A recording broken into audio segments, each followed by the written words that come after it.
So the other day my stepdad came over and he brought me a pineapple. And I was like, okay, I prefer jelly, but produce is cool too. But he wanted me to make him a pineapple upside down cake. And he said, I even had it upside down for you. And the reason he had it upside down, this one's already ripened, is because they tend to ripen from the bottom. So if you hold it upside down for a couple of days, actually it gets the sugar gets distributed to the bottom or top. Okay, let's begin making our pineapple upside down. So we're going to start with 4 tablespoons of butter, and I'm going to start melting that. And then I'm going to add 1 cup of sugar. Then just kind of leave it alone.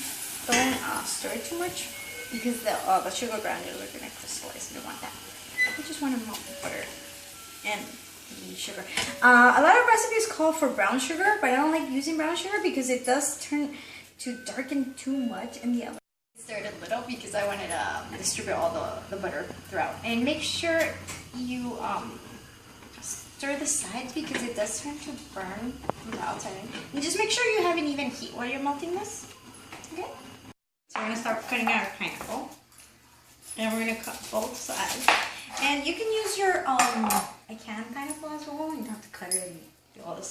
Just make sure you tap it dry before you put it on your camera. And I'm going to keep going. And then record. Okay, so this is, I just keep going around and around and make sure you remove the eyes. Start with 1 stick of butter, that's half a cup. And if, I'm going to list all the ingredients underneath in the description box. And, or you can click above the right hand side and it's going to direct you to my site and you can pin the recipe and save it. So let's click on that side. Okay, so if you end up making the recipe, hashtag Mommy's the Chef on Instagram so I can see it, okay? Really cool. First thing is that. Okay, so I'm going to clean that and I'm going to add 1 cup of sugar and cream that together and then add to it. I just added both eggs. Somebody forgot to film. There you go, 2 eggs. Okay, and I'm going to add 1 cup of buttermilk. Add 1 cup of buttermilk because it's low fat and it's creamy and I like it. You can add milk if you want.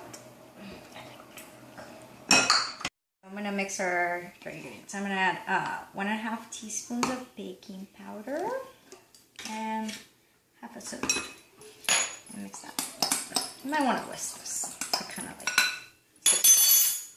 I'm going to add it to our batter, our wet ingredients. And mix that together and that's our cake batter. Try not to overmix too much. Just as soon as it's incorporated, you're done. And if you use a KitchenAid, use your paddle attachment so you don't overmix, okay? A teaspoon of vanilla.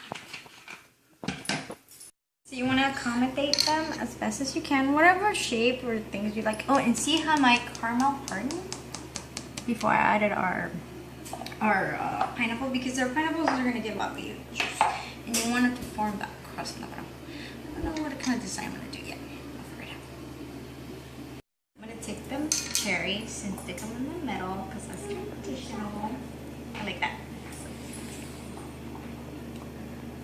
Design. Isn't that cute? Lovely, huh? Okay, so now we're going to top it. So just top it with a batter, and then I'm going to spread it, and then I'm going to bake it at 350, and I'll tell you how long, okay? So it was 35 to 40 minutes, and until it's golden brown, and if you stick a toothpick in the middle, it comes out clean. Okay, so I'll have to just flip it. I'm going to let it cool a little bit, and run a knife throughout the edges. Once you flip it, make it sure you let it rest for a little bit, and then remove the top, okay? Down below and subscribe and see you guys next time. Ciao. Bye. Besito.